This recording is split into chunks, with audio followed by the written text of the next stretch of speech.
Welcome to Wrestling Over Everything, everybody. We're a very funny wrestling podcast out of the Central Valley of California. I'm Andrew. That's Dusty. Hey. Subscribe to our YouTube channel. Hit the bell. All those things that they tell you to do. Comment. We like the comments quite a bit. Keep them a-coming. Also follow us on TikTok, Instagram, Blue Sky, all that stuff. But we're going to get right to it. This is a part 2 episode of our part 1. If you didn't watch part 1, it's probably a good idea to, but you can still stick around and kick it, man. It's not that crazy. Yeah, part 1 was so successful that people cried from the rooftops. Please, part 2. We have to have a part 2. Yeah, I've got people outside my window right now going, Are you doing part 2? Is this part 2? Oh, wow. They're doing part 2. I can tell. I heard him say part 2. Yeah, I see on the YouTube clip, it says part 1. I assume that means a part 2, and it's not a history of the world situation, but I need to know for sure. Yes. It's Chekhov's part. You know what I mean? Yeah. We will not leave you hanging. We're doing a part 2. It's Edge and Christian and the Dudley Boys and the Hardys and their epic battles in the years 1999 to the year 2001. Essentially, is what we're doing. Is it safe to say they revolutionized tag team wrestling over this period of time? Yeah, I don't think that it's too far afield to say that this is like the second golden age of tag team wrestling in WWF. Like we talked about before, last week's episode, WWF not known for being a tag team forward territory. There's a lot of famous wrestling tag teams that were in WWF, and everybody remembers the 80s pretty fondly, but like Vince he was a singles wrestler promoter. Like we talked about, if you put time into a tag team, you're putting time into one thing, and if you split them up, now you got 2 guys that you can push. So while there have always, let me think about that math. Yeah, that checks out. Yeah. That is how it works. That's crazy. One entity, 2 guys. Yeah. You only went to community college, didn't you? Yeah, that's right. Wow. There's a 3-in-1 too that I can tell you about later. Blow your mind, dude. Yeah, like an egg. Like an egg. I don't think I've eaten enough today to really break into that one. We left off after WrestleMania 2000. Edge and Christian had recently turned heel and won the tag team titles at WrestleMania 2000 in a triangle ladder match. The Dudleys are baby faces who powerbomb women through things. As baby faces are wont to do, and the Hardys are also baby faces. Dude, so when I was editing that last episode, I went back and once again watched us reacting to Bubba Ray Dudley power bombing Mae Young. She already has a neck brace through a table. Yeah. Already having the neck brace really puts it over the top about his like indifference for this poor woman's That's condition. Probably what the referee was saying. She already has a neck brace. She's clearly injured already. That's an indicator of previous injury. Yeah, but it wasn't from a powerbomb through a table. Bubba's got to put his own stamp on this one. I don't even know what the story was. She probably had it coming, you know? Yeah. And backstage there's a story, Bubba Ray, where Mae Young was like, put me through that fucking table. Don't treat me. And Bubba's like, oh no, I'm gonna put you through that table. Don't worry about it. You're going through that table. So Edge and Christian during this time start to cultivate this heel persona that I can only call villain of 2000s comedy.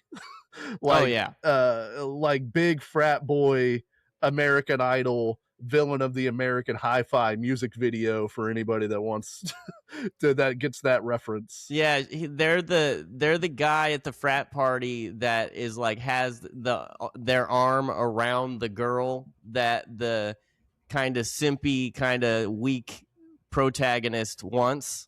Yeah, and he's got like flames on his sunglasses. That's these guys. He's got a Camaro. Christian starts wearing increasingly more ridiculous sunglasses, which is always a thing that I love. It might be my favorite part about this tag team, which I love. I love Edge, but Christian's sunglasses really take it over. I mean, I have a picture, and I'll find it. I think I put it on the post on the thumbnail for the last one of Christian got, wearing the future over the eye, the eye Oakleys, which we have referenced so many times. We've probably talked about the over the eye Oakleys on this podcast more than we've talked about the Big Show. and this is a wrestling podcast. Yeah, I mean, if we're talking about cultural footprint, Over the Eye Oakleys clearly lap the Big Show. They certainly affected my life more than the Big Show. Apologies to Paul White. Listen, we're fine. I'm not mad at you. You know what I mean? But hey, look at these things. You know what I mean? And the beanie too. Like, it's so smart to have the beanie with the sunglasses, because like that doesn't need another accessory. You know? Yeah, 100%. They're not supposed to be worn above a beanie. Those are supposed to be on your skull. Yeah. But Christian is so counterculture, and then Edge just has those sunglasses that like now you buy them at gas stations. But back then, those sunglasses probably cost him like $125. You know? Yeah, those are an investment. Those are like, you put them on your taxes as part of your write-off for your as an independent contractor. So they're like, this is where the 5-second pose comes in. Like, they really find a personality hold that they didn't have when they were just minions of a vampire man from our previous episode. And listen, we've talked about it. I mean, in our comments, our boy in the comments was talking about he was riding for Gangrel, and that's fine. I still think Gangrel stinks. I think he stinks pretty hardcore, and I think it's boring, and I don't particularly like these freaking Edge and Christian little videos. They're not the funniest thing in the world. They were probably high comedy in 2000, in the year 2000, you know? And as we've talked about, you have to grade it on the scale of wrestling comedy, which is not the same as real comedy. Wrestling funny is different than actual funny. Than actual funny. Some people transcend it every once in a while, you know? Occasionally you can do both, but rarely is it on the same level. So leading into SummerSlam, we have the Hardy Boys, they have ladders. The Dudley Boys, they have tables. Edge and Christian, they don't have shit.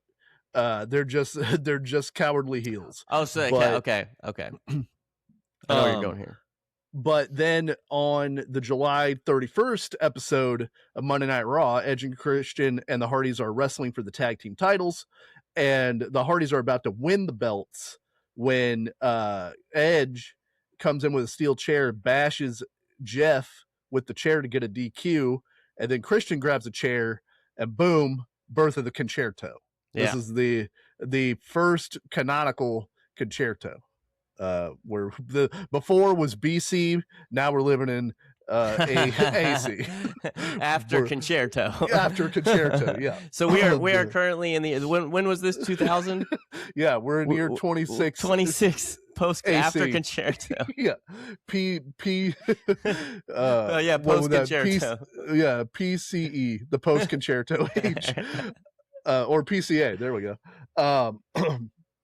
And so backstage, college, you know, well, you know, sometimes it hits, sometimes it doesn't. Backstage, Jeff is getting tested for a concussion while Matt Hardy is yelling so loud at this doctor if his brother is okay. Like, the last thing I want if I've just got my brains bashed in is a dude yelling loudly behind me about whether or not I'm okay. Especially a dude from North Carolina. Yeah. Is Jeff he okay? All right? Is he okay? I just need to know if my brother's okay. I'm sounding like Dr. Phil a little bit. Yeah, a little bit. And then Edge and Christian are being interviewed in a different part of the building. And the coach is like, why would you do this to the Hardys, guys you respect? And it's like, no. They've not done the respect thing. That's months ago. Are you not watching the show, coach? These guys suck now. And nobody wearing the over-the-top sunglasses respects a goddamn thing in the world. Zero respect for anybody out there.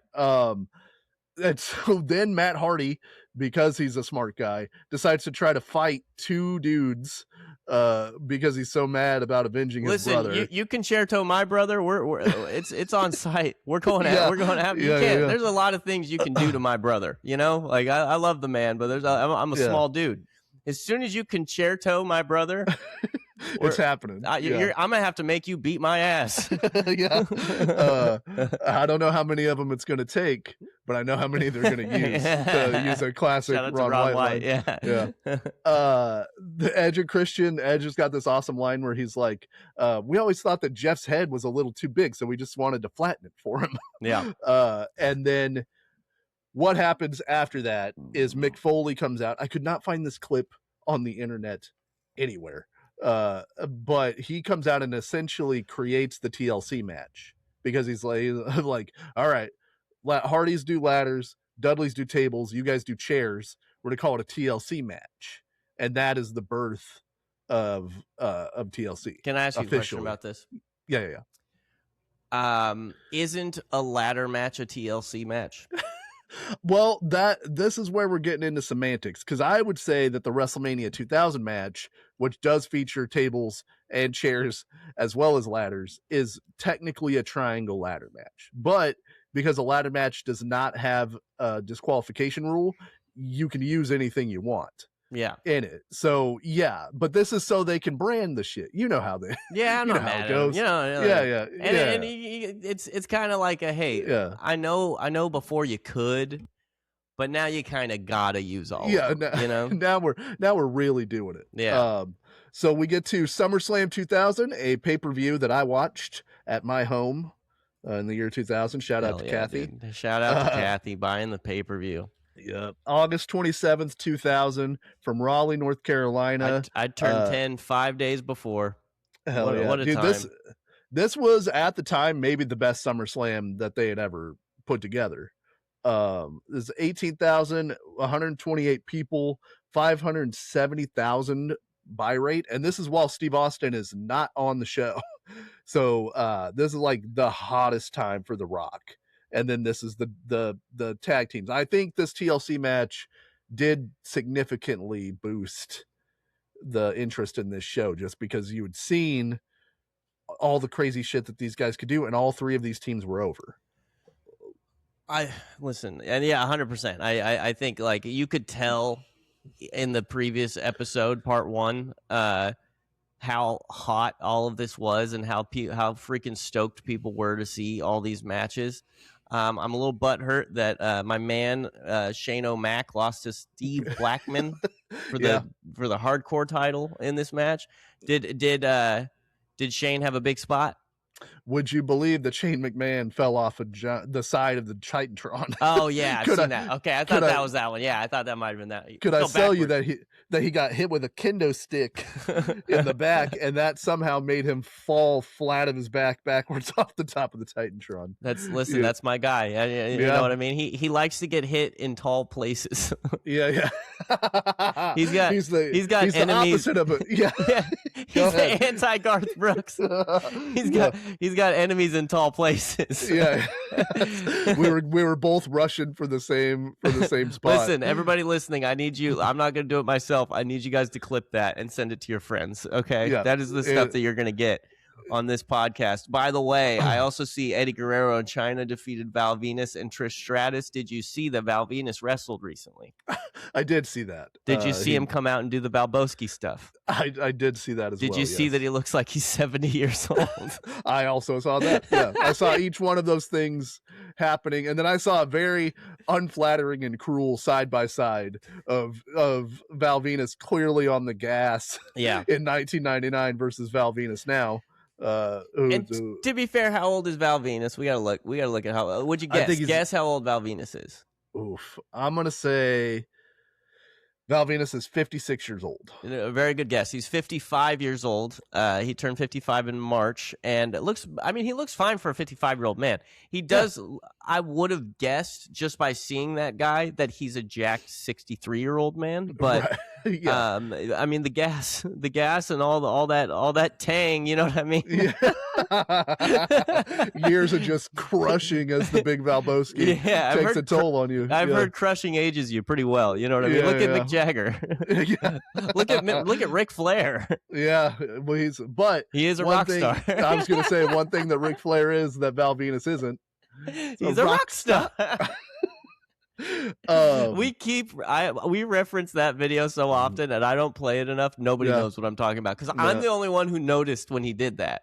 And I tried to make it viral. Didn't anyway. Long story. The Hardy Boys come out. This is not their hometown, but their home state, near their hometown. Jeff Hardy doesn't know how to run. He's too excited to run properly. He's got it looks like he's riding an invisible unicycle, essentially. He's got a lot of arms going on. Sorry, still looking at the card. The Cat defeated Terry. Do you know what the type of match that was in? That was a stink face. It was a stink face match. With Al Snow as the special referee for whatever expertise Al Snow brings to the table here. That's the thing. He knows head. We're talking butts. I don't know what's going on. It's got to be Rikishi. Yeah. Who's the aficionado of the stink face? You got to give. I think. Oh no, this is still Rikishi's still a good guy. We have not learned that he ran over Stone Cold Steve Austin yet. So he's still a baby face in the hearts and minds. I forgot that ended up being fucking Rikishi. Yeah, he did it for the Rock. Yeah, he did it for the people. So this is again like last week. It's just talking about the spots, but they do a lot more in this match than they did even in the TLC in the triangle ladder match, which I think is a great match too. But Bubba does the full Nelson seated Bubba bomb to Christian off the ladder, which had to suck, and the way that Bubba lands so that he takes most of the bump. Clearly Christian landed on his nards, or Bubba sat on Bubba injured his nards. Pretty clearly. You know the guy who played Mr. Belvedere sat on his balls one time, and they had to stop filming for a few days. Dude. That's one thing about these TLC matches, landing on your ass from 15 feet. There's no good way to do that. No. Hulk Hogan, the greatest injury of his career was just landing on his ass for 20 years straight. That's what crippled him more than the pro wrestling. From not that high. Yeah, he's not coming off the top of the TLC ladder. I did notice that after Bubba hurt his finger famously in the WrestleMania 2000 match, now they have all the tables set with the legs pre-set up outside of the ring, so that you don't have to set it up yourself. Bubba was like, "Listen, I'll do the jump from the top of the thing. I ain't leaning these tables up against anything anymore because I fucked my fingernail all the way up." They at one point they set up two ladders that have no chance of reaching the belts. Yeah. And they all just keep trying to climb it. The Dudleys set up 4 tables on the entryway that probably won't come back around. They're just setting them up for nothing. That's definitely it. They're just wasting their time. They're definitely not Chekhov's tables. Bubba punches Christian in the butt, and JR at one point says it was he just Christian's on the top of the ladder. Bubba walks up, punches him in the right butt cheek, and JR goes, "He hit him in the kidney." You hit him right in the tuchus. Just right in the tuchus. The Dudleys have added the "What's Up" headbutt to their moveset now that they're baby faces. I don't know if in the year 2000 "Was Up" was already on its way out, but the people fucking love it. It doesn't make any sense. No, it's really stupid. But it was. It's part of the public lexicon, baby. It was our 6-7, and the adults were in on it. You know what I mean? It wasn't just for kids. For some reason, that was the funniest commercial that had ever been made. I remember when they did my favorite one. The one that got me the most was they did another Budweiser. It was Budweiser, right? Wasn't it? Yeah. They did a commercial where it was a Super Bowl commercial. There's a dog, I think it was a golden retriever, but I can't remember, gets abducted by aliens, and the dog goes up into the alien spaceship, sitting there with the aliens, and the aliens go, "What did you learn from Earth?" And the dog looks around for a second and goes, "What's that?" And then everybody in America went, "Oh, fuck, it's one of these." They made a new one. Everyone in America stood up and did the Pledge of Allegiance. The greatest fucking country in the world. Every house in America had a flyby at the same time. It's never going to stop. Nothing in 2001 is ever going to be. It's ever going to ruin this. Yeah. Oh, man, it's definitely not going to go downhill. We're going to be able to buy houses exactly like we buy them today. Yep. Everything's going to be exactly like it was. This tech bubble will never burst. Unlike every bubble in history, it will just continue to expand. So as bubbles do. Yeah. Famously, the thing bubbles do continuously expand. There's a part where Jeff Hardy's on the ground and Bubba Ray Dudley has a ladder, and he's looking down, and he just takes the top of the ladder and just spikes the top of Jeff's head with it, and then just throws the ladder onto Jeff on the ground. That's the funny thing is, for all the bumps and like the crazy stuff, I bet just getting hit with the physical objects is the part that fucked him up the most. It happens a lot, dude, because they're just throwing, especially Bubba Ray. Bubba Ray is just throwing the ladders at people everywhere. Yeah, he's just winging it. The Bubba gets knocked down onto 2 tables outside the ring, and Jeff is going to swanton bomb him through those tables, but you could clearly see that Bubba's setting up to move. Yeah. Like the entire time Jeff is climbing, Bubba's just inching his body so that he can move out of the way. There's no goddamn way I'm gonna be here when he hits this table. So Jeff flies off, goes through 2 tables. Christian hits the reverse DDT off the top of the ladder, which I always thought looked really cool. Yeah. And that can't be a fun move to take. Towards the end of the match, Bubba is the only guy left, so he climbs the big ladder to try to win, to try to grab the belts. And then when you know it, so he gets pushed over the top rope right through those 4 tables that have been sitting on the floor for like 10 minutes. Oh, no. Oh, no, I forgot my petard is sitting over there. Oh, man, I hate being hoisted on my petard. I hate going through 4 petards in a row. Really good bump. Looks like that's one of the ones where it's like, okay, there's some, not that there's not in this other stuff, but like there's some real danger involved there. Like that is physics.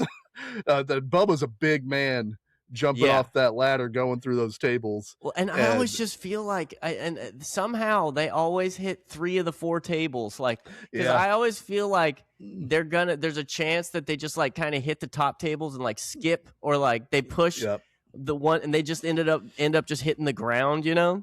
Yeah. But no, that's he goes through 3 of them shits. Yeah. Edge and Christian try to climb the ladder, and then Lita returns from the back and pushes the ladder over, and when you know it, Edge and Christian crotch on the top rope. Their nards are dead. They both kind of missed. Well, Christian missed more than Edge. Edge got it pretty decent, but Christian was just mostly leg. But still, like they're dead. I mean, canonically, they are dead. Neither one of these dudes should be able to have kids. Matt, the craziest bump in this match to me is Matt is climbing the ladder to get the belts, and then Edge and Christian grab the ladder and like tilt it, and Matt goes backwards off the ladder through a table that's on the floor that's been set up. Yeah, like, directly backwards. So like his back is to the table that he's about to go through, which is hard camera side. So his back is hard camera side. Yeah. Edge and Christian get on the other side. They tumble it over the backside. I agree that's the craziest bump of this thing, because like, I mean, shout out to Jeff Hardy if he hears us say that. He's like, what are you talking about, man? But he went straight backwards. Like Jeff is able to like kind of look at what he's doing the whole time. I know he flips so he loses, but he can control it. Bubba Ray, same thing. He can watch where he's going. He gave a little jump to go to like the perfect spot. Matt also jumped a little bit to get to where he was going, but he is going backwards. And if he goes too far, because if Bubba goes, I don't know what's worse. I think actually, so Bubba, if he goes too far, he hits the ground, which sucks, obviously. Yeah. If Matt goes too far, he's hitting his head on the wall. Yeah, on the retaining wall. Or if he goes too short, he's gonna catch his legs on the ropes, and that's gonna flip him, and he can break his neck, and he can't tell. He just has to trust the Edge that he's gonna let go at the right time to clear the ropes. Yeah, like it's crazy. It's an awesome bump. Yeah, I think that's the best one, and I was like, whoa. Yeah, and then Lita goes to check on Matt, and Edge spears Lita, and in not a planned bump, I think Lita bashes the back of her head on one of those ladders that's just sitting there, and Jim Ross goes, "You son of a bitch!" Yeah, Edge. That classic, had to have sucked pretty bad. Classic Jim Ross, and then Jerry Lawler goes, "What'd you say?" And he goes, "I'm sorry. It's just, you know." That's can't contain himself. She's of the female persuasion. now, King, I abide a lot of things. We're gonna show a lot of replays of these dudes nearly killing themselves, but she's just a lady. I know. In 2 matches, we're gonna watch a demon man face his Undertaker brother, his other demon brother. but God damn it, you don't tackle a woman into a ladder. Yeah. Jeff and Devon do a hanging spot. They're on either side of the ladder, and they grab the cables that are holding the belts, and then they have like a chicken fight essentially, where Devon takes a bump off of that onto the mat, which had to suck. Yeah. Back first, and then the Edge and Christian grab the ladder and chuck it at Jeff to knock him down. And then Edge and Christian climb the ladder, grab the belts to retain the tag team titles in 15 minutes and 28 seconds. I thought this match was awesome. Like, I've watched these a bunch of times. The spots still hold up incredibly well, and there is some, like you were saying, we're setting up a ladder where it doesn't need to go. We're not going for the belts the whole time, but I doesn't get to everything makes sense kind of logically. Yeah, it doesn't get to the point of silliness. They're pretty good at like giving a good reason why I abandoned this thing I did, or like doing things while other things are happening. Like I think it's for a match like this, because you can't have a good match. Like, if everything had to make sense, I think the match gets worse in certain ways, because you can't set up all these big spots, and you have to have big spots in a TLC match. And I think they did it like as artfully as they could have. And thus far, I think this is my favorite match of all of them. Like, I really liked the first match in the last one. And I think all the matches are fun. I don't think there's a real stinker with any of these, but like, this is the one that I really circle. I think this could have been an end game. Yeah, this could have it lived up to the expectation. It lived up to the hype. Everybody had great spots in it. Like, and that's the other fun thing, is like everybody gets a moment to shine. Like, you can look at the match and go, oh, there's Devon's thing, there's Matt Hardy's thing. Like, everybody gets a memorable spot in this. The night after SummerSlam, Edge and Christian come out and to talk about winning the match the night before, and also to say that they're going to show respect to their opponents. The Dudley Boys have been shown in WWF New York, so they are not there, but they call out the Hardys, and Jim Ross is like, I want to hand it to Edge and Christian for having a little bit of class. And then right then the little people Hardy Boys come out, and Jim Ross goes, class my ass. And like, I love Jim Ross. For months, Edge and Christian have been nothing but relentant asses. Like, they're always trying to take the cheap way out. They're always trying to get out of their matches. They're clearly heels, but Jim Ross is always willing to give them the benefit of the doubt after a hard fought. Well, man, they're my champions, and and they said that they respected somebody like 6 months ago. So yeah, the little Hardy Boys come out with ladders, and little tiny ladders. Yeah, ladders even too small for the little Hardy Boys. Yeah. And then Christian gets on the mic and is like, last night's match, the greatness of it had nothing to do with our opponents. We could have wrestled the Bushwhackers. We could have wrestled Techno Team 2000. It's about us. And then the Dudley Boys music hits, and Jim Ross is like, oh, what do I smell? I smell some uppins. I smell some come-uppins coming the way of Edge and Christian. They can't get away with this. And then it's little Dudley Boys. They got him again. Yeah. 2 times. Oh, man, there's more of them. I can't believe it. They got me again. They found more. And then the Dudley Boys bring out a little like preschool size table. That's like, clearly it's like it's a toy table. Yeah. Edge says, and we were totally going to use the time-honored tradition of shaking our opponent's hands after a hard-fought battle, but instead we used the time-honored tradition of mocking our inferior opponents, which is like, I know we go back and say like, this stuff doesn't necessarily age well comedy-wise, just because the sensibilities are different. This is such good heat because it's so easy to hate these dudes. Like, they're so obnoxious, and it is they're just villains from like a college age movie. Like they could fit. Sorry, they fit into that. They fit into that so well. But then they also win their matches. So and the matches are fun. Yeah, and like that's the thing. Like sometimes, like you don't want your heel to be a comic genius all the time. Sometimes it's like the hokiness is the point, especially in the 2000s, especially in the early 2000s. Right. And then they're entertaining themselves. You're supposed to hate it, but they think it's funny. Yeah, exactly. You know, and it's the same thing with X-Pac doing the dressing up as was it, who did he dress up as? Bradshaw? Yeah, no. Or I think I'm messing stuff up. But X-Pac, who did X-Pac dress up as? Ken Shamrock. Ken Shamrock. Yeah, that's what it is. Okay.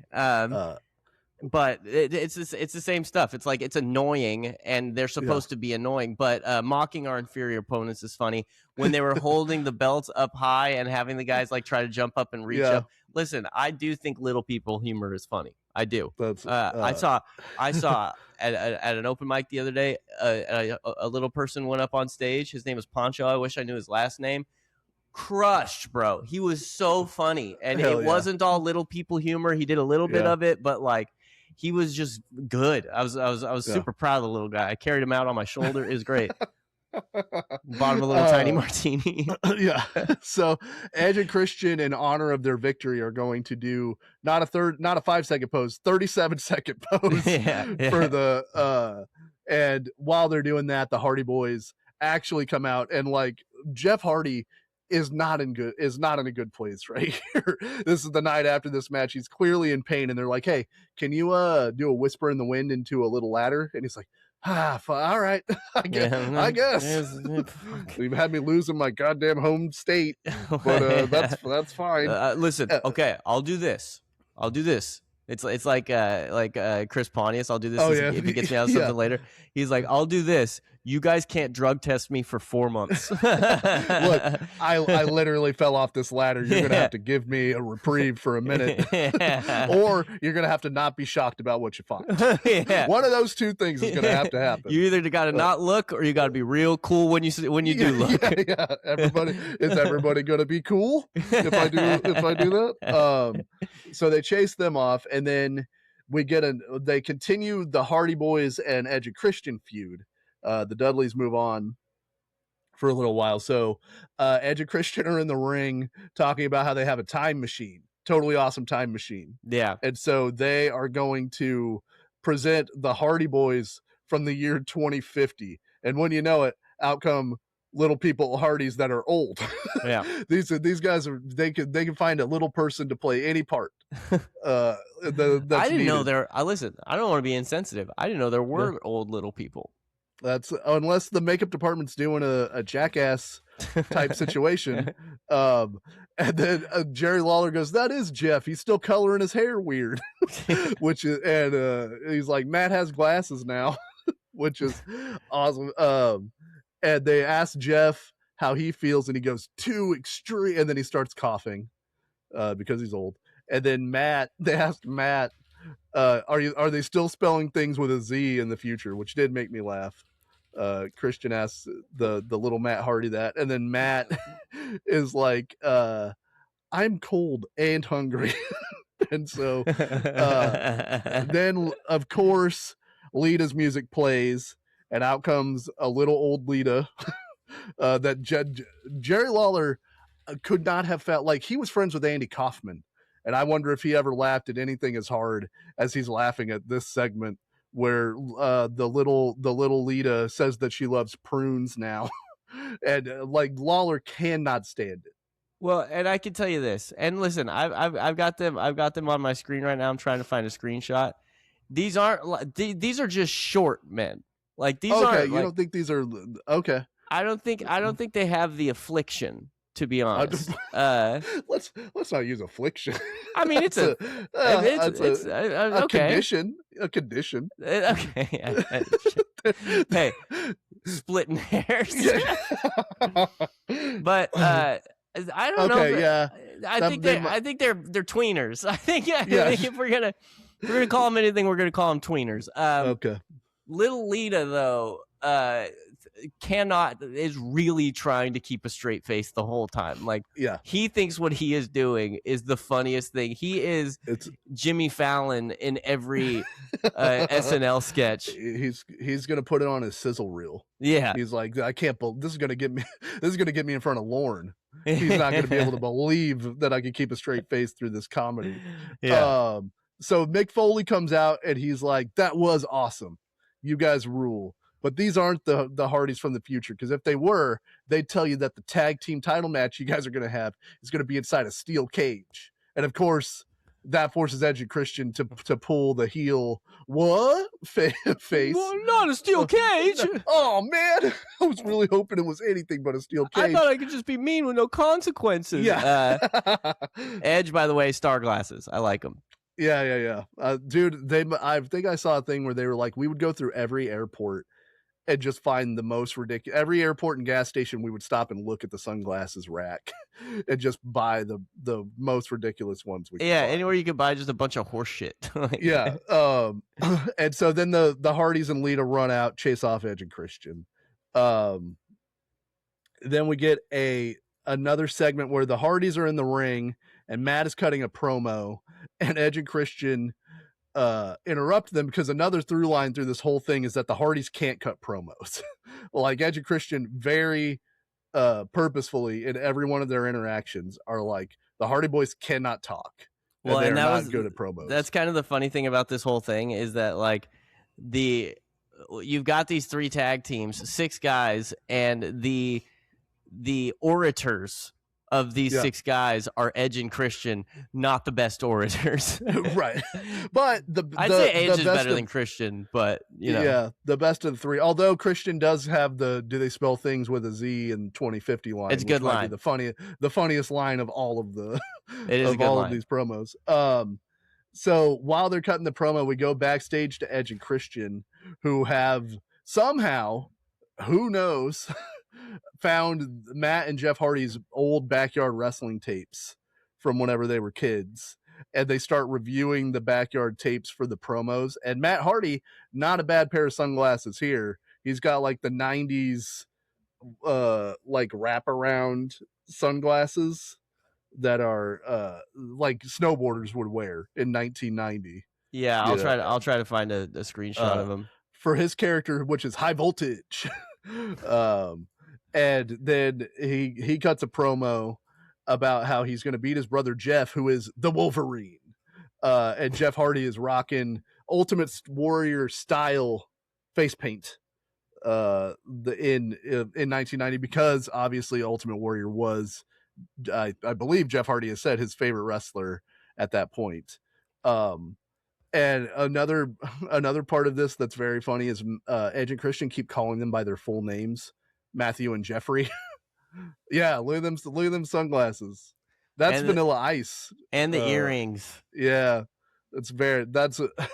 But like it's just perfect, because they can mock them, and then it's, of course, like they were kids, so they were just emulating what they saw on TV. And Jeff looks like a down home Appalachian, like he's from North Carolina, dude. You know that kid in Deliverance with no eyelids? I was gonna say the Forrest Gump kid. Yeah, okay. He's got like that going too, yeah.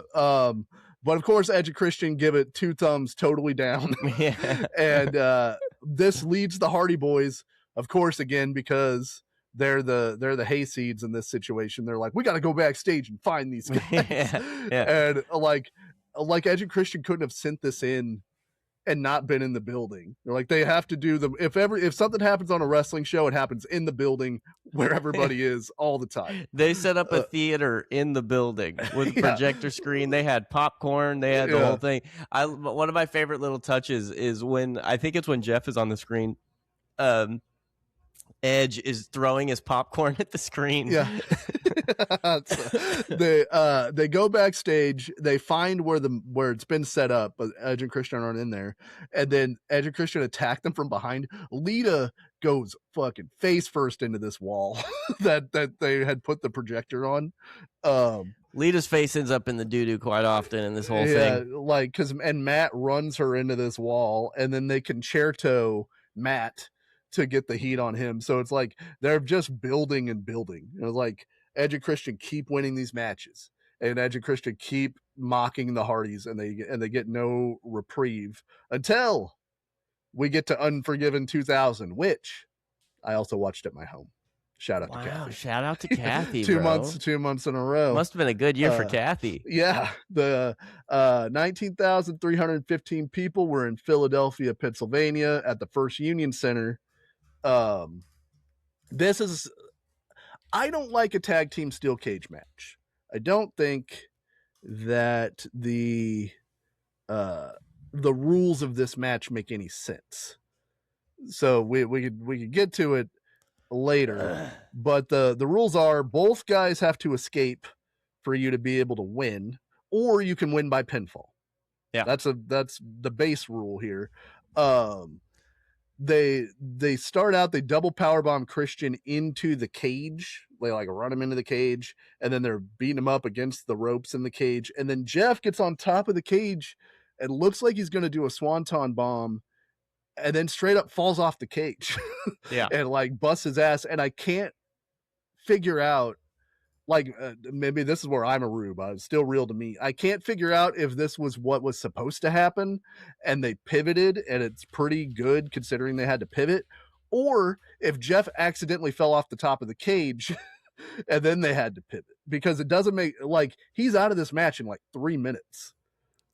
Yeah, and it does, like, if it's pivoting, then I understand, but it does affect the quality of this match, because the exciting guy is not in the match. He just keeps trying to. Well, yeah. I mean, it looks like, I'm watching it. Looks like they did that on purpose. Okay, because he waits for, it looks like Edge. Yeah, it looks like Edge to get to him, and Edge pushes him, and Jeff lands in a way that, like, Jeff Hardy should be able to hold on, but then he kicks himself over the side. So I think they meant for Edge to, I mean, for Jeff to leave. Well, then that's stupid. Because I think they thought that they were going to tell a story. I think is what it is. You know what I mean? Because now it's a handicap match. Yeah. Why wouldn't you just beat the shit out of Matt Hardy and pin him in the ring? Because that's the way you can win this match. The only other reason I thought maybe they were pivoting is because on commentary they're like, Jeff's out. That's awesome. And then they're like, can Jeff get back in the cage? And they're like, no, of course not. And then like 1 minute later, they're like, oh, actually, he could get back in the cage if he wants to. But tell him, no, because they probably didn't tell him the match. So when he says he can't get back in the cage, Vince is like, no. Hey, he's getting back in that fucking cage. He could get back in that cage. Yeah. They double superplex Matt off the top of the cage, which looks pretty cool. Jim Ross gets to hit the For the Love of God. He could have been broken in half. Yeah. Which always feels good. He's really leaning on the broken in half thing in the rest of these matches. He probably says it 7 times, even when people aren't being broken in half, he says, like, there's a pretty good chance somebody's going to get broken right in half in this match. If I were doing some sort of Carmack the Magnificent, I'd say pretty good chance someone gets broken in half here. You could bet on it in Poly Market if you guys haven't heard about this yet. Yeah. Our partners at TKO are extremely invested. How long's Jeff Hardy going to be out of the ring? Bet on it on Poly Market live. Jeff, for a while, does not seem particularly interested about getting back in the cage. He's just kind of watching Matt get the shit kicked out of him. Well, because I think it's like, how many times can I be thwarted? I gotta space out the thwartings so as to this not to just be a guy trying to get back into the cage match, because I gotta let them beat the shit out of Matt, because that's what we've decided that they're gonna do. If I'm just trying to get back in the cage, either I'm gonna get in the cage or they have to stop beating up my brother, and they need to be beating up my brother right now. Eventually Jeff knocks the referee out and steals the key to open it, but then Christian slams the door on Jeff, which is like a pretty good hope spot. Like, that worked out pretty good. And then Matt is busted open. Wild that this is the first example of blood. In all of these matches, there's been no blood up to now. That's true. That in none of them, huh? That's crazy. Yeah, that's even in part one. Even in part one. with all the chairs to the head and because 99% of the things that they're taking are back bumps, but still we got guys. There were a lot of chairs to the head so far in this. Yeah, everybody's getting a concussion for sure. Yeah. So you know, if this were WrestleMania 8, everybody'd be bleeding and they'd all be pretending that it wasn't from the chair shot. So now Christian dropped out. So now it's 1-1, but both guys can still get back in the cage. So it doesn't really matter that both guys got out. So, okay, how about this? Jeff gets out of the cage. Jeff gets back into the cage. Jeff's still in the cage. Matt gets out of the cage. Do the Hardy Boys win? Hardy Boys win, in theory. Okay. All you have to do is get to the floor. So I don't know. And then once you get to the floor, ding, check mark. And then you can do whatever you want. Yeah, because why wouldn't Jeff get back in? Like, if they both have to be out at the same time, then Jeff should never get back in.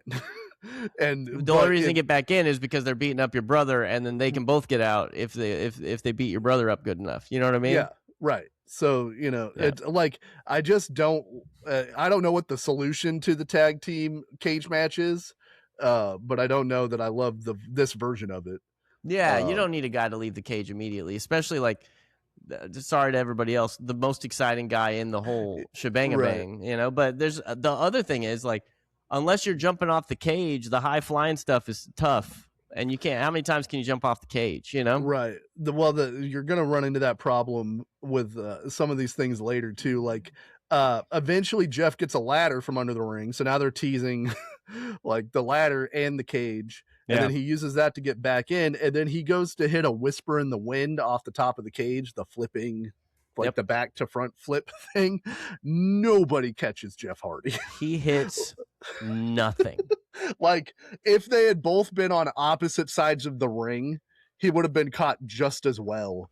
If he had just flipped into the ring where no one was standing, would have had the exact same impact. I haven't been getting copyright strikes lately, so I'm going to play this spot real quick. I'm going to play it with no audio. Sorry for people listening. It's a 2-second spot.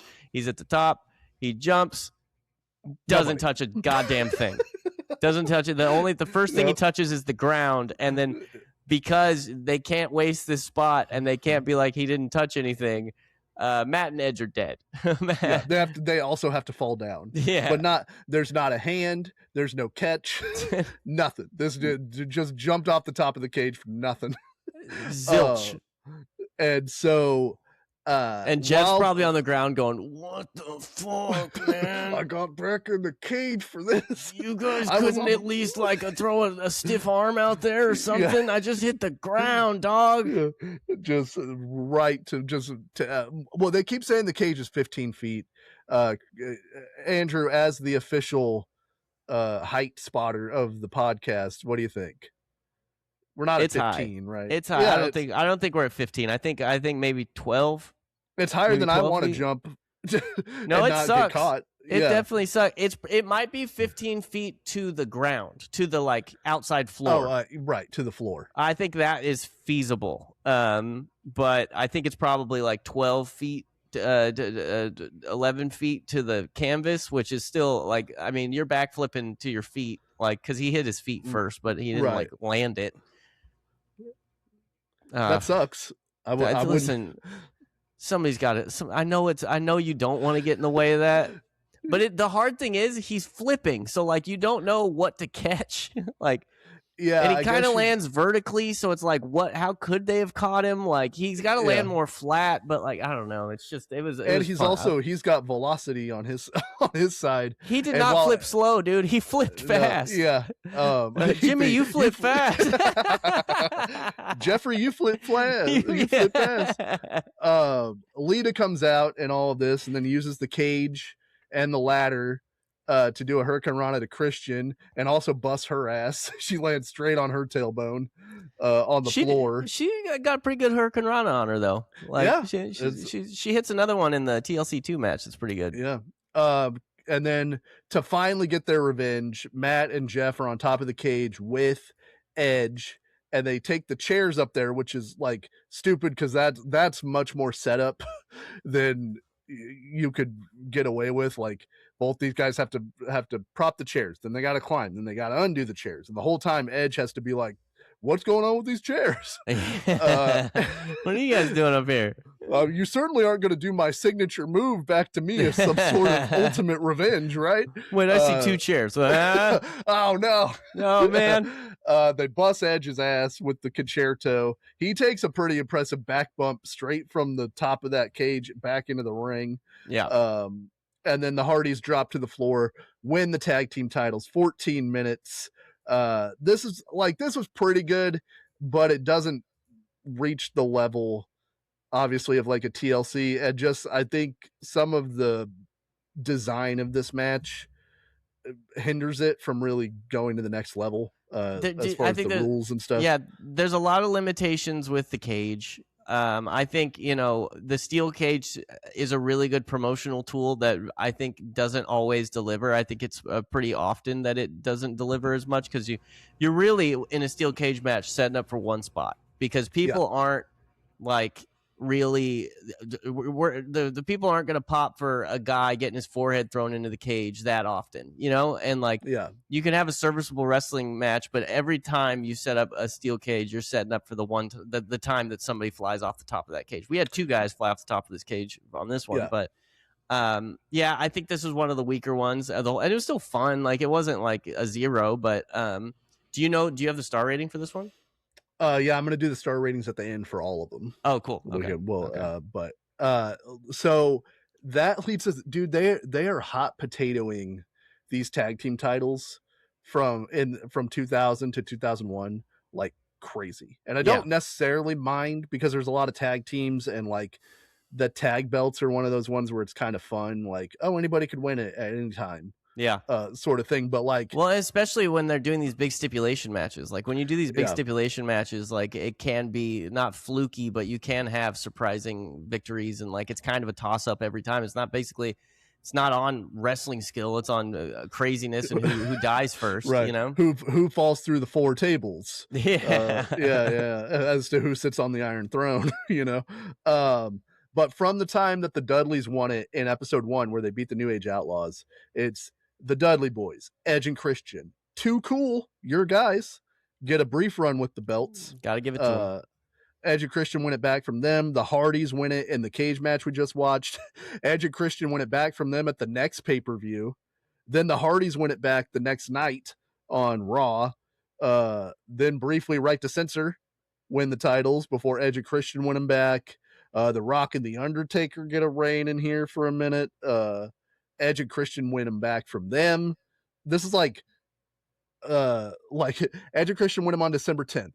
The Rock and Undertaker win them on the 18th of December. Edge and Christian win them back on the 19th of December. The Dudley Boys win them on the 21st of January in 2001 at the Royal Rumble.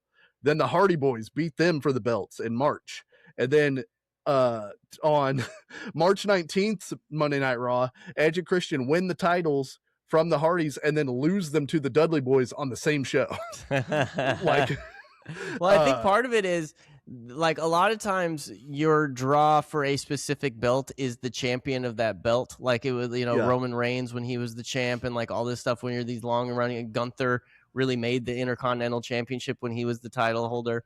But I think it's a testament to how good all of the tag team guys were for once. Well, I don't know if it was the one time, because you said this is the second golden era, but for a rare time in WWF, WWE history, the tag team division was so good that it was itself the draw, and you didn't have to have these dominating champions who really defined the title. I do have a couple questions about Unforgiven 2000, though, real quick. Okay, we can go Have back. we seen this show? Did we have watch not it? watched this show. Okay. Taz defeated Jerry Lawler in a strap match. Yeah. How was that? Not good. Not good. No, this is like, Taz, unfortunately, like, they immediately put him in the like comedy sort of, like, he's feuding with Jerry Lawler, who he feuded with in ECW, but he feuded in ECW with him as Taz is an unstoppable badass. Yeah. And now it's like Jerry Lawler is the equal to, if not the superior to Taz. Yeah, and God, I loved ECW Taz when he was like on top of the world doing those promos with the towel on his head. The other one that I have a question about is Eddie Guerrero defeats Rikishi for the IC title by DQ. What was the DQ? Do you remember? Oh man, No, that I do not know. I gotta see what it if you was. scroll over on the Wikipedia, it might give you the answer. Yeah, I gotta see. Guerrero tried to escape to the locker room, but his valet China prevented him from escaping and threw him back into the ring. Rikishi began beating on Guerrero and nearly had him finished after keeping him in the position of stink face. However, as Rikishi attempted to hit the move, China pulled Guerrero out of the ring. What's China doing? She's playing both sides of the coin here. Yeah. Rikishi confronted China, and Guerrero took advantage by splashing Rikishi from the top rope. Rikishi hit Guerrero with the seated senton, which he called the bonsai drop. And okay, what are we doing? And had pinned Guerrero until China interfered on Guerrero's behalf, causing Rikishi to attack China. As a result, Rikishi was disqualified. And but China, for her work there, she earned herself a savate kick. Is that what it's called? Oh yeah, savate kick. Savate kick and a bonsai drop from the second rope. So China was just whose side are you on? I think she was. They were in a they were love triangle situation. They were in a relationship and they were having a spat. I believe okay. was the case. All right. That sounds like that era of WWE. Yeah, definitely. So all of those tag team changes essentially lead us to TLC 2, and I looked again.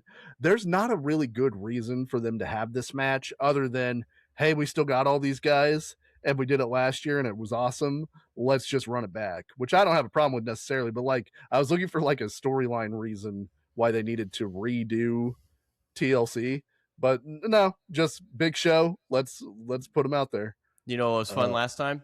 Yeah, you know what fucking rocked 6 months ago? TLC 1.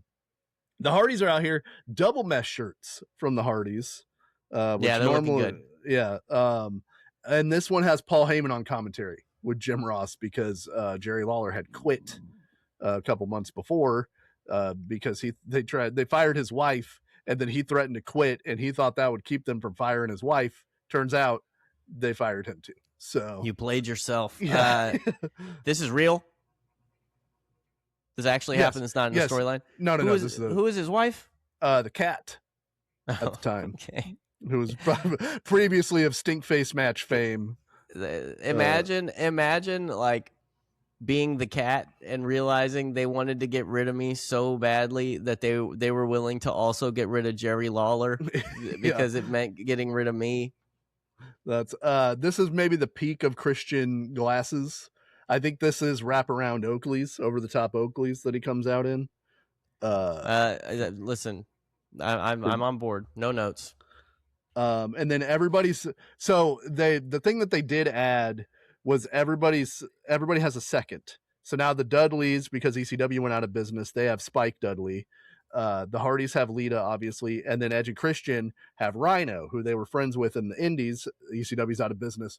Rhino comes to WWE, but all of them have been injured in the weeks preceding this match. They've all been taken out by the various other teams.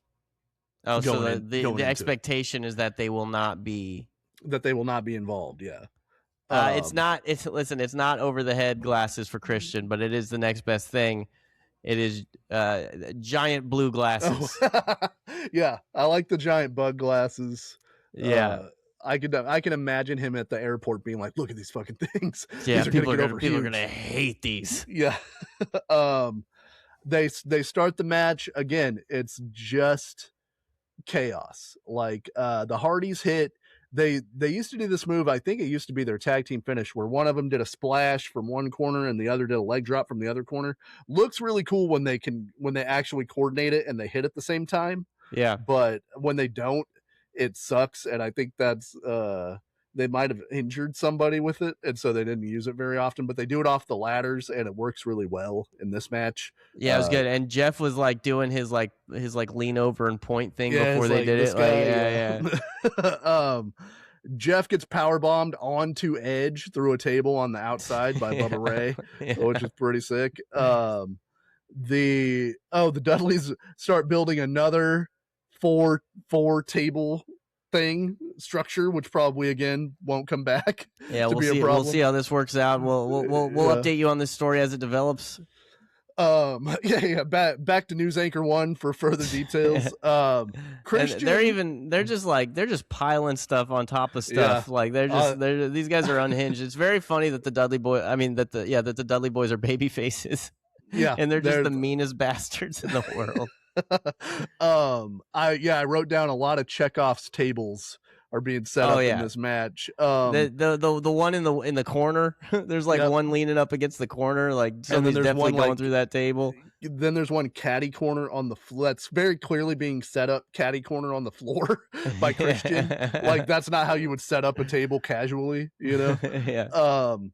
The Christian takes what I think is maybe the most impressive bump in this match, which says a lot. Whenever they're doing the classic thing where everybody's climbing the ladders and then everybody in pairs gets knocked off the ladder somehow. So like 2 guys do we land on the top rope, hit our necks. 2 guys do we hit our nards on the thing, and then they push over Christian and somebody, and Christian goes straight from the center of the ring to the floor without touching anything. Yeah. Like off the top of this ladder. Crazy. It looks awesome. Yeah. And he I don't know how he does that bump because he lands on his heels essentially, but I don't know how he doesn't blow his ankles out doing that. Yeah, it was weird. It was like I can't remember I think it was that one. I don't know if he's supposed to catch the rope. It looked like you need him to bend his knees more. Like it looked like that would have just blown out both of his hips immediately as soon as he hit the ground. But it was good. It's good. Yeah, that one looks awesome. While that's happening, when you know it, here comes Spike Dudley down the aisleway. We've talked about this. Might be the GOAT. Might be the GOAT.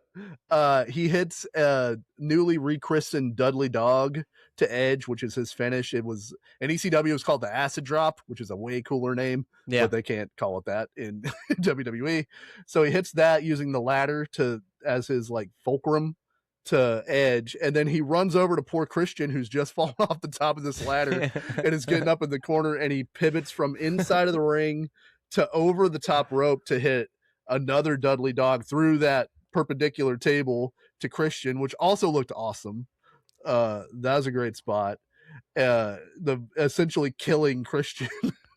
And I just found the Christian bump. It's not the bump I was talking about. I think Edge might take the bump that I thought where they landed weird. Christian just fall. You don't see him land. He's just my favorite type of bump in wrestling. I'm gonna play it real quick. You could see him fly off, and then he's just gone. Yeah, just off into the abyss. Like he just fell straight. I don't know if he thought he could grab the top rope and just missed it, or if he was just like, I'm just going. It looks like he just over. Freaking went for it, man. That's what it looks like to me, at least. Here comes Rhino. And when you know it, that table that's set up in the corner specifically for gores that Rhino does, Matt Hardy's standing in front of it, and he, just like the Gypsy predicted, Matt Hardy gets gored through that table. I wonder if anybody, when that table got put up in the corner, somebody in the arena, if there was at least one person that was like, "Oh, that means Rhino's showing up for sure." Rhino, that's for Rhino. We're gonna see Rhino tonight. We're gonna see a Rhino. Lita comes out now. And she Hurricane Rana's Edge, like you said, she hits a pretty good Hurricane Run on him. And then the Dudleys do a Doomsday Device to Rhino to take him out. And then Lita grabs a chair and murders Spike Dudley. Like, she hit Spike Dudley so hard with this chair that the lip of the chair, like his head goes inside the chair. Which is gnarly. I also forgot at one point, she smokes him, and I forgot it right before because she gets hit with a 3D. Of course she does. Immediately after this, she when she hits Spike, she takes off her shirt and throws it at it. Cheap pop. Yeah. Cheap pop. I'm not complaining. Because the Hardys, they're always taking their tops off, so they're they're a team, you know. They do things. Yeah.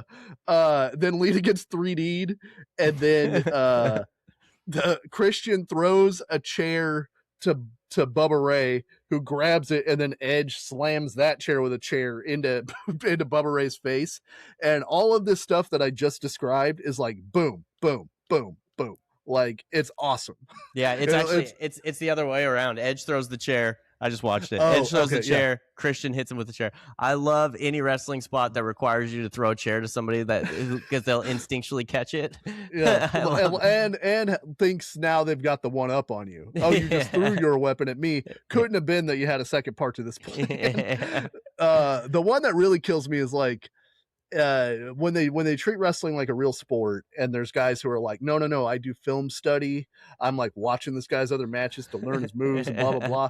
And then every Rob Van Dam match, you catch the goddamn chair that he's throwing at you instead of knocking it down, because he's gonna kick that chair. He's gonna kick the chair. Obviously. That's one of his main things.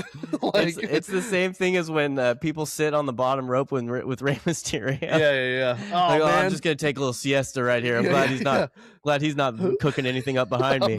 He couldn't really be thinking of anything. I can't think of anything to do if a guy's sitting like I am right now. It's not like they sold a whole merch line based upon this finishing move that he does.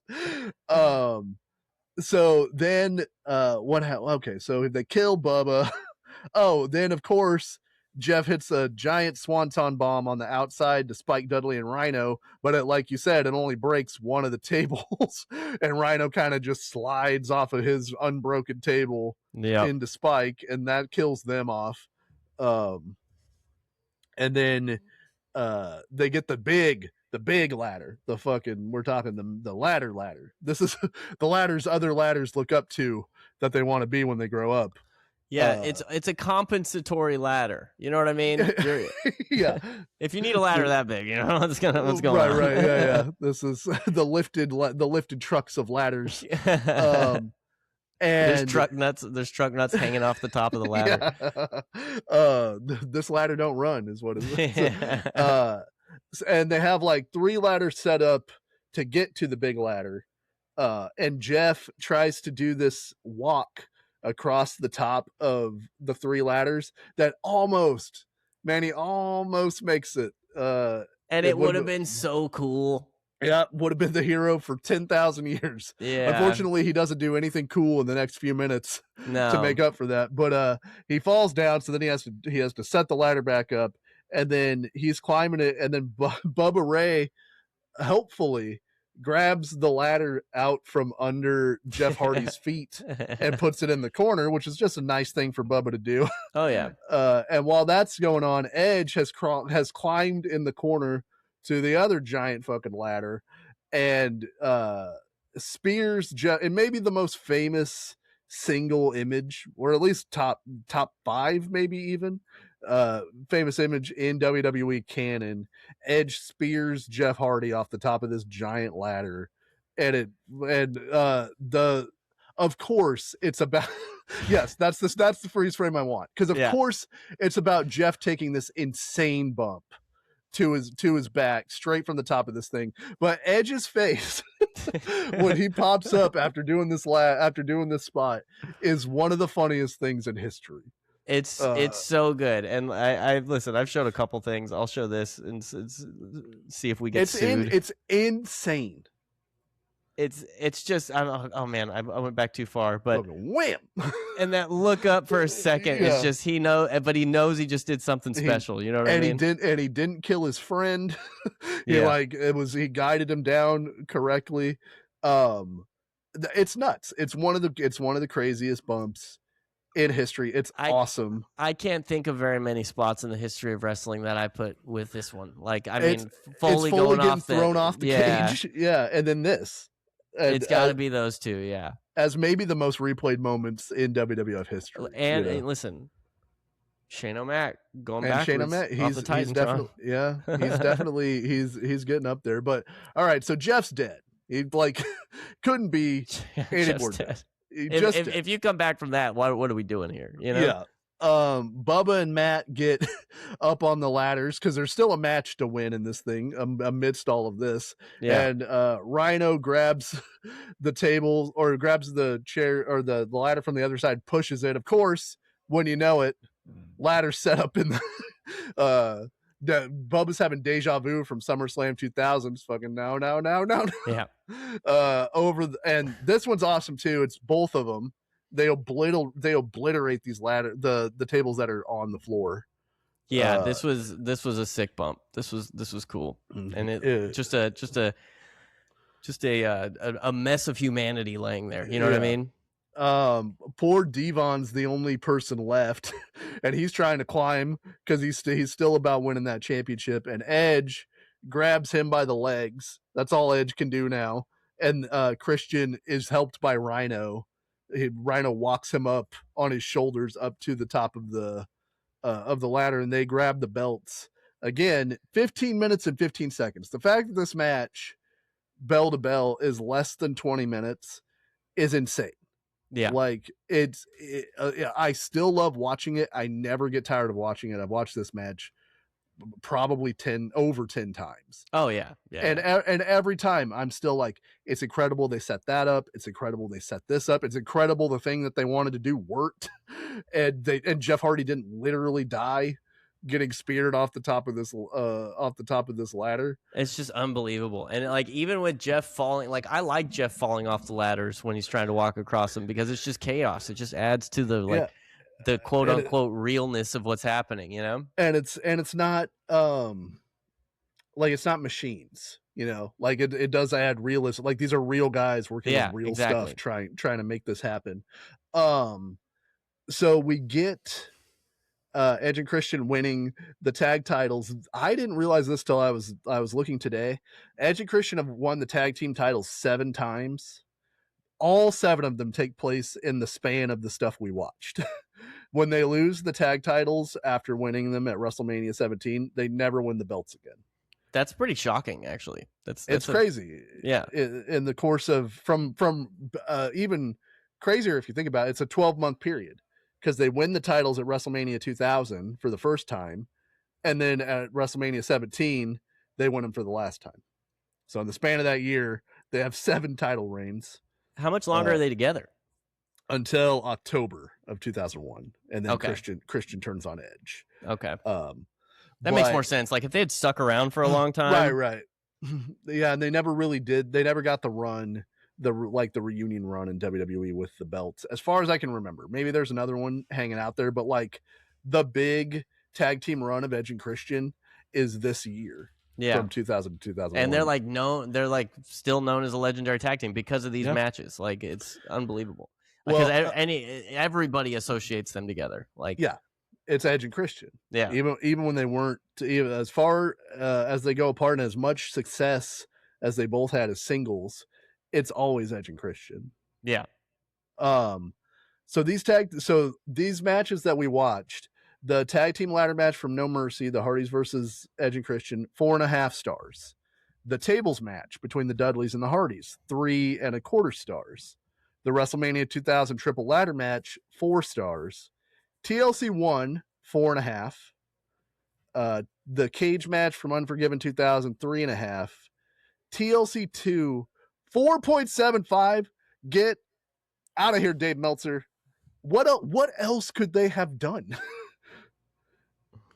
Like, it could have been in Japan. It could have been the Tokyo. It could have been under the flag of All Japan Elite Wrestling or New Japan Wrestling. This is the gimmick match. Yeah. Like, this is the one that I show people who don't care about wrestling. This is one that you could show a casual friend, and like, it's too crazy to be denied. Like, and it's fun, and you can get into it, and it's not like boring wrestling stuff. That's a 5-star match. In fact, in my mind, much like we talked about, this is the end game. They should have cooled TLC after this, because this is the best one, in my opinion. Yeah, all subsequent TLCs fail to meet the level of this TLC match. When do you know, like, did they continue doing TLCs after this, like soon after this? Yeah, so actually, the thing that was kind of the breaking point for Edge and Christian and the Hardys and everybody was they have another. So this takes place at WrestleMania 17, which is April 1st of 2001. A whole bunch of stuff happens between there. Steve Austin turns heel. Triple H turns heel. They join. Triple H tears his quad. of course, while they're the top tag team. And so they have to reshuffle everything. So on a SmackDown, the SmackDown right after Triple H tears his quad, they just go, let's have another TLC match. We'll just have one on SmackDown for free with no build-up, no announcement, anything. And it's the Hardys, the Dudleys, Edge and Christian, and they add Chris Benoit and Chris Jericho, who had just won the tag belts from Austin and Triple H. And I've heard interviews with Edge where he's like, hey, like we can't we can't do these matches this close together. Like physically it's impossible. And secondly, like we shouldn't be devaluing this brand or this match type by just throwing it out there for no reason. I get we have to plan a show last second. You want to give people more than they paid for, but these are hard matches to have, and they're hard matches to think of, and they're hard, like to make them different and make them all interesting. It's really hard. And this TLC 3 is pretty good. Like it's still good, but I think like Edge kind of wanted to draw the line as far as that. Then they don't have another one until October of 2002.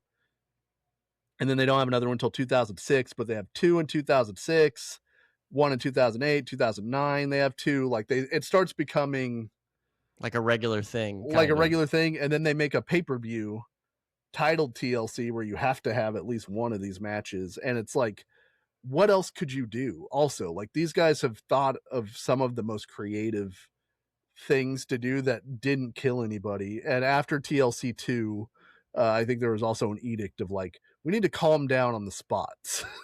Like we can't have guys fall off the top of these ladders through 4 tables that are on the entryway. Yeah. We can't have guy get speared off the top of this thing and just falls to the mat. He started seeing a bunch of class actions show up. But to what you were saying, to your point, one thing that I noticed today is historically TLC 2 was my favorite one. Today, watching them in succession, TLC 1 I enjoyed more, and I think it was because I just saw it.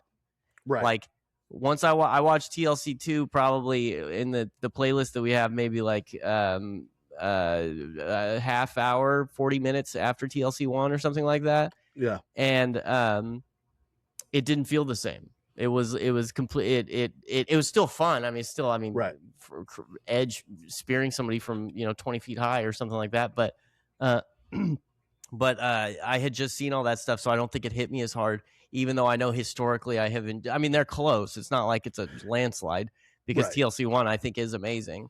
But that you got to keep these things in your pocket, man.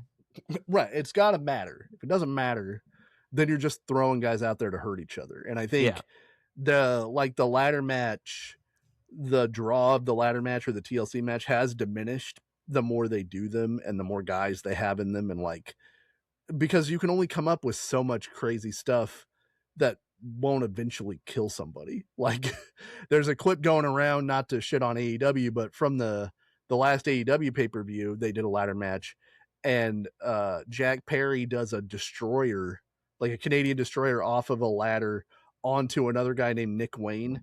And like, they barely land on this other ladder that's been set up as the bridge. Yeah. And clearly it hurts both of these guys. And it's like, that's a cool spot, but I've also seen that done a bunch of times. So like, I'm not saying you can't ever do them, but you need a good reason. And you need like more it's than spot, just it's spot inflation. It's and you don't want somebody to die. So just like in Hell in the Cell, like after Undertaker and Mankind, you got to back way off of that thing. Cause what more could you do without actually hurting somebody? They left no room because a man almost died.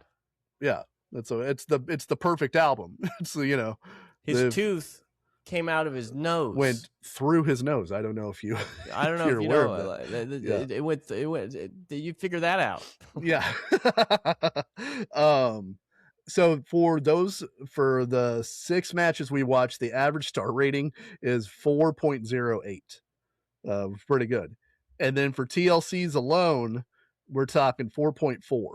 Yeah. Which is also really good. So I made a list of the guys that I thought were the most impressive in these TLC matches as far as like taking their bumps, not to take anything away from anybody who did anything, Of course, because yeah. all of it's crazy. But I think number one, we're obviously talking about Jeff Hardy. It's got to be Jeff Hardy. Yeah. He's doing the 100%. most stuff.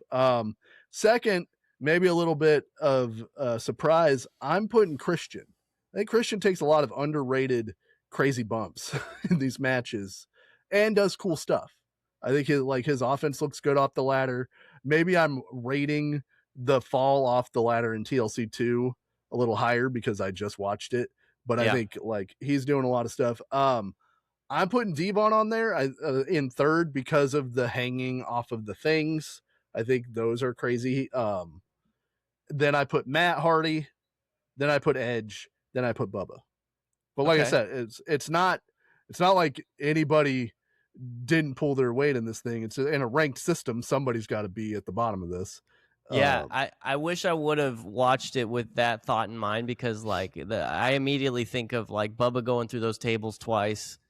And if we're talking offense, I think Bubba had a lot of interesting, cool offense, a lot of brutal stuff. He was doing little small stuff. I don't have any issue with your but what I'm saying is even the guy that you've got at the end of this did some awesome stuff throughout this whole thing. Like all these dudes, this is as it's real to me, damn it, as it gets. Yeah. And then career wise, I've got a ranking of who I think ends up in the top here. So that to me, number one is Edge. I agree. Top heel for a bunch of years, a number one guy, won the world title a bunch. Like really, they were kind of selling their stock on Edge at the beginning of the 2000s once Edge and Christian broke up, and then he found the rated R superstar character, funny enough, from a real life thing with him and Matt Hardy and Lita, and became just a despicable top shelf heel. Yeah. And number two, I'm putting Jeff Hardy. Like if you talk to a lapsed wrestling fan who was in it during the Attitude Era, they will talk to you about Jeff Hardy. Like he lives rent free in the minds of anybody who watched wrestling during the hot streaks. Well, and the interesting thing about him too is he was champ. He had all these things going for him. He's a mainstream star in that respect, but he's also like a cult hero. Like, he gets a lot of rub from a lot of different angles. So I would completely agree with that. Yeah. And also just almost on pure physical charisma only. Yeah. Like Jeff Hardy's never really cut a promo in his life where I'm like, oh shit. Yeah. Like I'm going to watch Jeff Hardy do this because Jeff Hardy does stuff that other rational like people Mysterio would not do. Yeah. Like it's incredible. Third, I'm putting Christian. Christian's won the big belts in the Big Fed and had a good run in TNA. And is still doing stuff in AEW that's good. Fourth, I'm putting Matt because the Hardy Boys run was pretty big. He's won the TNA title. I think him and Bubba, I have Bubba next. Him and Bubba, you could flip, I think, but I think Matt was at his height was more popular than Bubba Ray was. I think the Hardys at a certain point were one of the most popular acts in all of WWE. Yeah. And then unfortunately that puts at the bottom Devon. Yeah. So Devon's awesome. He's most famous for being in the Dudley Boys. He never had a substantial singles run of any of any note in any company. Bubba won the TNA title as a single, and so you kind of have to shift him that way. But like without Devon in the Dudley Boys, like it doesn't work. It takes both of them. He was an integral part. He was an integral part of the Dudley Boys, and he carried his weight, dude. He totally did.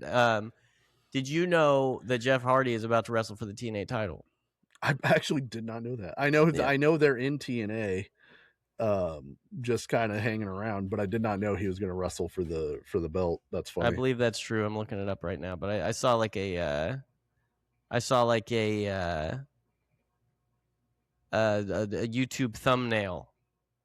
Yeah, which we always trust. Yeah. TNA champion Nick Nemeth reacts to confusion over advertised match with Jeff Hardy. Oh, that's Dolph Ziggler, dude. Oh shoot, dude. That's a weird name, Dolph.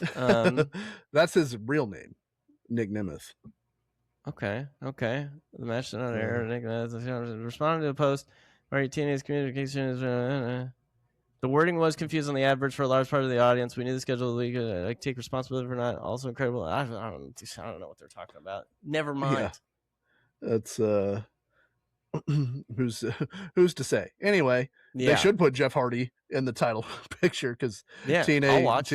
TNA needs all the help they can get. I didn't even know Nick Nemeth was Dolph Ziggler. Shout out to Amy Schumer. Now you're in because big Dolph Ziggler guy. Okay, so in the year 2000, go ahead. In the year 2000, do people know that still? You know what? I have no idea. It might just be us. We might be carrying the weight for that, and the people that were in that SNL sketch. That's a Conan thing. Year 2000. Oh, it's Conan. Oh, okay. Yeah. The only weekend we haven't looked at is the weekend of SummerSlam 2000 because we've never covered anything from there. So that weekend at the box office, number one, pretty good movie. Bring It On. Is it a pretty good movie? I think it's a pretty good movie. Okay. I'm not trashing you for it. 2000s comedy. I'm in for it. Yeah. Number 5, big for me and Andrew in our lives. The original Kings of Comedy, Bernie Mac. Oh wow! Setting fire to the arena. And I saw D.L. Hughley live a few months ago. Funny. Yeah, he was funny. He's an annoying human being, but he's a funny comic. Nutty Professor 2, The Clumps is in here. This is not a very good top 10. So it's Bring It On, the Wesley Snipes movie, The Art of War, that I'm sure your dad has seen. Oh, probably, yeah. He's fallen asleep to it a million times. Yeah. The Cell with Jennifer Lopez, where you got to get inside the mind of a serial killer, dude. You're going. Hell yeah, dude. Yeah. Space Cowboys, Old Astronauts. I'm sure your dad's watched that. I watched that. Oh, okay. That's because of my dad with Clint Eastwood. Yeah. What Lies Beneath, which is actually a pretty good movie with Harrison Ford, scumbag Harrison Ford. The Replacements. Did you ever watch The Replacements with Keanu? Yeah. As the scab football team. The Falco. I can't remember what his first name is. And the kicker, the Scottish kicker. Yeah, that's the ole, ole, ole, ole, and bouncing his cup with his finger as he's sitting there. You know what? I take it back. Good movie. Orlando Jones. Orlando Jones also in that movie, yeah. Another old guy movie, The Crew, about a bunch of old mobsters who have to do one last job. I think I rented that on pay-per-view. Was not pleased about that. The Nutty Professor 2, The Clumps, and Autumn in New York, which do not remember what that movie's about. That's our year 2000, big movie of the year 2000. Shane Falco. Yeah. Big movie of the year 2000, The X-Men. First X-Men. Oh. Yeah. I think I saw that in the theaters. Is that the one with the stupid you know what happens to a frog if it gets electrocuted? Same thing that happens to everything else. I was pumping my fist in the theater, dude. Fuck, Storm. She's gonna get him. I remember I wanted to see that movie so bad, and we didn't have money, probably because my mom was ordering SummerSlam, which ultimately is what I wanted. But I read the screenplay for X-Men in the bookstore. Was how bad, using my mind's eye as to fill it in. And then my mom surprised me, and we went and saw the movie the same day. And it kind of ruined it because I was like, well, now I know. You spoiled the whole thing for yourself. I spoiled it for myself because I was like, well, I'll read the screenplay. I'm not going to see this movie for months, it would appear. And then your own petard. Yeah. No, it's and then I looked up for the Unforgiven 2000 pay-per-view right around this time. Number 1 on the Billboard. It's been number 1 for 5 weeks. Country Grammar by Nelly. Woo, boy. Okay. What a time to be alive. Yeah, that was an era for sure. We got fucking Country Grammar. He's going down, baby. Down, baby. Yo Street in a Range Rover. Mm-hmm. EI, Andale. Oh yeah. You know? Oh. Ride with me. Fuck Okay. yeah. Yeah. And Batter Up with Murphy Lee and the other guy from the St. Lunatics. Man, that album was huge. What an album. And then I had to look up Shake Your Tail Feathers, which is another huge Nelly Murphy Lee St. Lunatics song where he uses lyrics from Batter Up, where he's still into cornrows in and that's because I was listening to it and I was like, wait a second, aren't those the same lyrics? And I was like, is Nelly out here using his same lyrics again? But no, he's still into cornrows, which is different. So yeah, it's a distinct delineation. But this thing sold like 11 million records. Dude, it was gigantic. And of course, like we talked about last week, that was at a time where I was like, I'm not into pop rap music. Yeah. I'm into what's coming out later this year. Chocolate starfish and the hot dog flavored water. That's what I like. And then I listened to the Blue album and I was like, you can make music like this. And then I was out. I was pretty much I was listening to Jars of Clay at this time. A lot of Jars of Clay, a lot of Audio Adrenaline. Oh yeah, that's a lot of that stuff. I couldn't get into Christian alternative music, which I think is why I didn't listen to much music. Oh, you missed out, dude. For years. Yeah, I later on, but I was big house. Yeah. And then I started hanging out with my friend who ordered a lot of the wrestling pay-per-views. And he had a whole like thing of CDs, and I was like, Rage Against the Machine? What is that? What's that? Yeah, somebody gave me a copy of the Eminem show a couple years later, and it was all over. All downhill from there. Just like TLC's The Peak.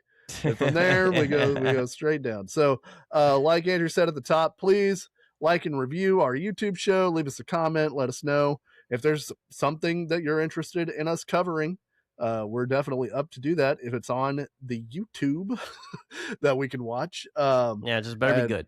And it better be good. And we'll be back next week. I have an idea of what we're going to do, but I'm going to keep that to myself for now. I'm excited, dude. I'm excited. Thank you, everybody, for listening. We appreciate you. And hey, why don't you take a ride with me? Come on. We're going down, baby. Yeah.